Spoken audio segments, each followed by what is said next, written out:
यांनी जाहीरपणाने ही भूमिका मांडली की आम्हाला संविधानात बदल करायचा होता आणि ही त्यांनीच मांडली असं नाही, शेख मोदी यांनी सुद्धा अशी भूमिका मांडली आणि त्यामुळं लोकांच्यात अस्वस्थता होती की या देशामध्ये संविधानाला जो मूलभूत अधिकार दिलेला आहे त्या अधिकारावर गदा येण्याची शक्यता आहे आणि त्यामुळं आपण या मतदानामध्ये अत्यंत जागृतीने मतदानात भाग घेतला पाहिजे हा विचार जनतेने केला आणि त्याचा परिणाम आपल्याला एकदम 400वरनं खाली आलेलं चित्र बघायला मिळालं. आता विधानसभेच्या निवडणुका आहेत, त्याही 3 राज्याच्या निवडणुका आता आहेत.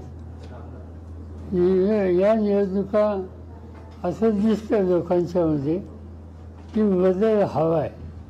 आजचे राज्यकर्ते जे राज्यात आहेत किंवा देशात ज्यांच्या हातात सत्ता आहे त्यांना कुठेतरी आवड घातला पाहिजे आणि उद्याच्या या राज्याच्या निवडणुकीची आपल्याला संधी आहे असं चित्र दिसतं.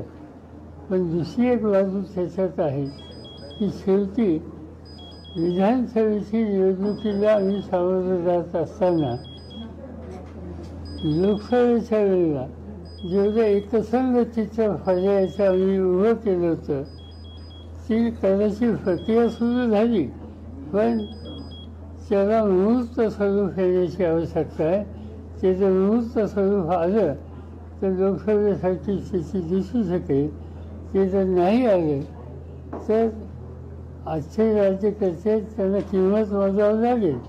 पण लोकसभा इतका स्पष्ट निकाल लागला तर मला आनंद होईल. पण हे मूर्तरूप होत नाही असं तुम्हाला वाटतं? नाही, कारण ज्या पद्धतीनं महाविकास आघाडीच्या चर्चा झाली किंवा आता एक समिती गठीत झाली काँग्रेसची, राष्ट्रवादी काँग्रेसची पण तयार झाली, म्हणजे पुढे जात नाही, जागा वाटपाची बोलली किंवा एक संघपणा तो टिकणार तसं नाही आहे. गेल्या 3 दिवसाच्या पूर्वी आमची चर्चा झाली. त्याच्यामध्ये शिवसेनेच्याकडून संजय राऊत यांनी निगोसिएशन करण्याच्यासाठी जी कमिटी करायची त्यासाठी नावं दिली. जयंत पाटलांनी राष्ट्रवादीच्या वतीने नावं दिली. बाळासाहेब थोरात आणि पक्षाचे अध्यक्ष त्यांनी काही नावं दिलेली आहेत आणि त्यांच्या बैठकीची प्रक्रिया माझ्या मते उद्याच्या 12 तारखेला पार्लमेंटचं काम चालतंय आणि त्यानंतर सुरू होईल. आणि काही झालं तर आपण जागेच्या संदर्भाचा निकाल एकत्र बसून घ्यावा, एकवाक्यता करावी, लोकांना पर्याय द्यावा असा या तिन्ही मेजर पक्षामध्ये एकमत आहे. त्याच्यात एक सुधारणा मी सुचवलेली आहे की 3 पक्ष जसे महत्त्वाचे तसे डावे पक्ष जे आहेत त्यांनी कालच्या लोकसभेच्या निवडणुकीमध्ये एकही जागा राज्यात न मागता त्यांनी आम्हा लोकांना सहकार्य केलं. त्याची नोंद आम्ही लोकांनी घ्यावी आणि डाव्या पक्षाचे जे लोक आहेत, शेतकरी कामगार असतील, शिवसेना असतील, शिवसेना असतील, त्यांना काही जागा त्या ठिकाणी येऊन अकोमोडेट कराव्या. आमच्या चर्चा जेव्हा सुरू होतील तेव्हा याचा अंतिम निर्णय होईल. राज्यात अनेक तुमच्यापासून फुटून गेलेले काही आमदार, माजी आमदार आणि इतर मोठे पदाधिकारी परत तुमच्याकडे यायला लागलेत. बाबाजांनी काल प्रवेश घेतात. अजूनही काही जणांची नावं चर्चेत आहेत, तर त्याबद्दल नाही, काही लोकांनी इच्छा व्यक्त केलेली आहे, पण त्याचा सरसकट निर्णय घेण्याची मनस्थिती आम्हाला लोकांची नाही. जे लोक विचाराने आमच्याबरोबरचे होते, एकत्रित काम करण्याची भूमिका, मानसिकता त्यांची आहे, त्यांच्याबद्दल फारसा कोणाचा विरोध असायचे काही कारण नाही. पण काही घटक आमचे असे होते मित्र की त्यांनी अत्यंत टोकाची भूमिका घेतली. त्यांच्याबद्दल काय करावं याचा विचार आमच्या अंतर्गत पक्षात होईल आणि नंतर अंतिम निर्णय होईल. तुम्ही लोकमाता संघातीमध्ये उद्धव ठाकरेंच्या एकूण प्रशासकीय कारभाराविषयी प्रश्न उपस्थित केलेले होते, तर ते तुमचं मत कायम आहे आताही महाविकास आघाडी म्हणून पण असेल असं किंवा त्या सरकारच सगळ्या नाही. प्रक्रियेमध्ये. नाही सरकार नाहीये पण असं सरकार आयोग बघू ना. सर हे योजनांची घोषणा मोठ्या प्रमाणावरती होतीये निवडणुकीत. योजना लाडकी बहीण लाडका भाऊ याचे रिफर्केशन देशाच्या राज्याच्या तिजोरीवरती कसे होतील तुम्हाला काय दिसतंय? सिजन काही नाहीच आहे.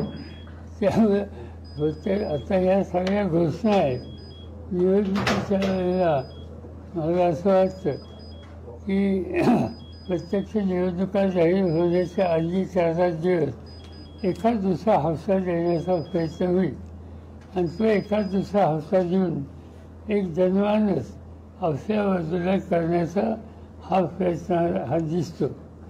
पण लोकांच्यात ही चर्चा आहे की हे तात्पुरतं आहे, हे निवडणुकीच्या पूर्वी यापूर्वी या लोकांच्या हातात सत्ता असताना असे निर्णय का घेतले नाहीत अशी चर्चासुद्धा नागरिकांच्यात आहे. त्याचा काही ना काहीचे परिणाम होईल. पण एकूणच फुकट किंवा या देण्याच्या सगळ्या प्रवृत्तीच्या ज्या योजना आहेत त्याच्याविषयी तुमचं मत काय म्हणजे ओव्हरऑल योजना म्हणून पुढच्या म्हणजे तुम्ही असं आहे की शेवटी इन्फ्रास्ट्रक्चर मजबूत करायला गुंतवणूक केली तर योग्य आहे. पण नरेंद्र मोदींची भाषा या संदर्भात जर लक्षात ठेवली तर ते सतत एक म्हणायचे की ही रेवजी आहे, हे रेवजीचं वाटप आहे आणि या रेवजीच्या वाटपानं देशाची अर्थव्यवस्था ही मजबूत होणार नाही, ही लोकांची तात्पुरती फसवणूक आहे.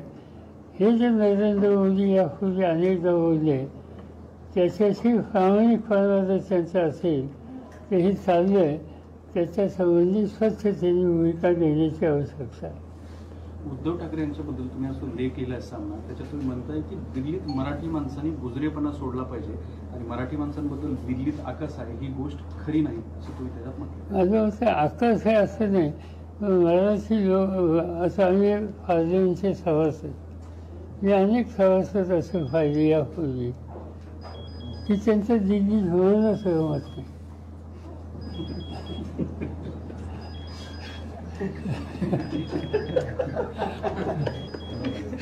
कल्याणाला काय झालं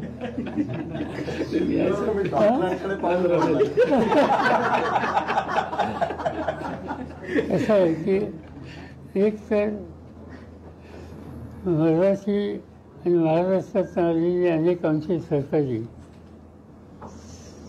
त्यांचं दिल्लीचं जे काही वास्तव्य असतं ते महाराष्ट्रातून आलेल्या लोकांच्या पुरतं सीमित असतं.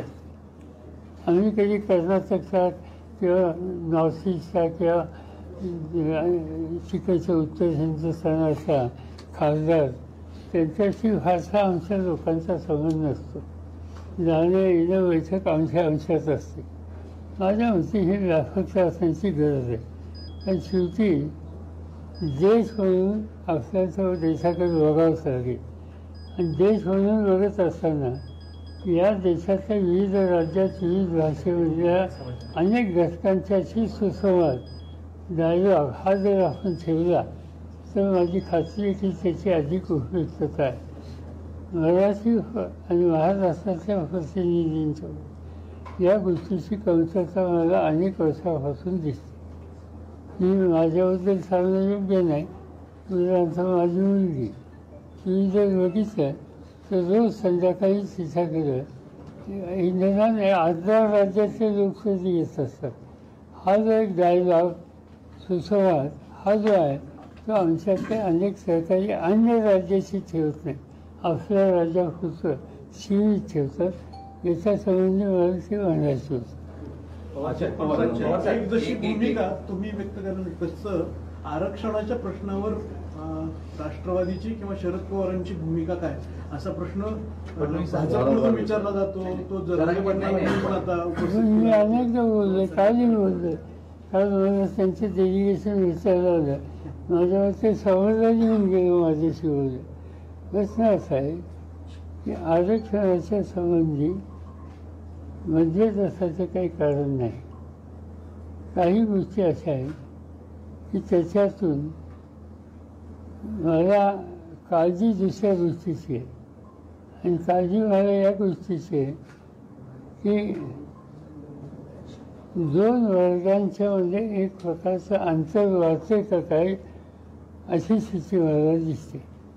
विशेषतः मराठवाड्यातल्या एक 2-3 जिल्ह्यामध्ये याची अधिक काळजी घेण्याची गरज आहे असं वाटतं.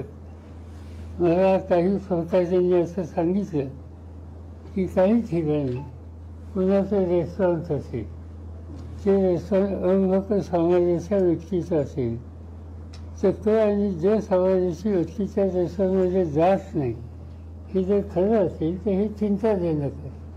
ही स्थिती बदलली पाहिजे आणि त्याच्यासाठी आमच्या सगळ्या सारख्यांनी अधिक लक्ष दिलं पाहिजे.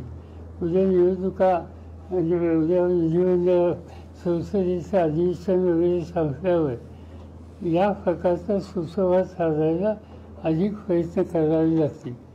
व्यक्तिगत माझा एक अनुभव असा आहे की मी नामांतराचा निर्णय ज्यावेळी घेतला त्यावेळेला हा निर्णय मी विधानसभेच्या सदस्यांना एकत्रित करून त्यांच्याशी बोलून तिथे घेतला आणि त्याची रिॲक्शन इथं झाली.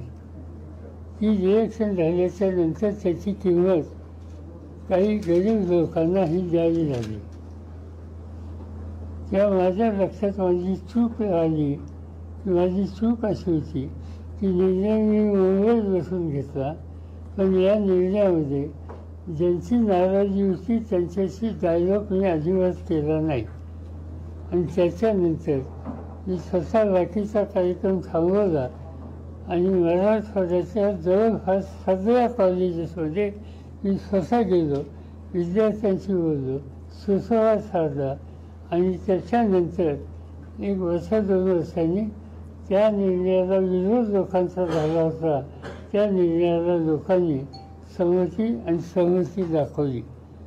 आज मराठवाड्यामध्ये काही ठिकाणी हा जो आरक्षणाच्या प्रश्नावर इश्यू झालेला आहे त्याच्यातून हा सुसंवाद या नव्या पिढीशी साधायची आवश्यकता आहे आणि ते काम आम्ही नक्की करू. त्याची आवश्यकता मला वाटते. ओबीसीतून आरक्षण द्यावं का याबद्दल तुमची काय भूमिका आहे? नाही, 2 गोष्टी आहेत की आरक्षण ह्या जरांनी एक चांगलं स्टेटमेंट केलं तर माझ्या वाचण्यात आलं. तिने असं स्टेटमेंट केलं की मराठा आरक्षणाच्या बरोबर लिंगायत, धनगर आणि मुस्लिम ह्यांना सुद्धा आरक्षण द्यावं असं स्टेटमेंट तुम्ही वाचत होतं. त्यांचं हे स्टेटमेंट माझ्या मते त्या एक जे अंतर होण्याची जी स्थिती होती त्याच्यातून योग्य रस्त्यावर जाण्याची प्रक्रिया सुरू झालेली आहे. आणि हे झाल्याच्यामुळं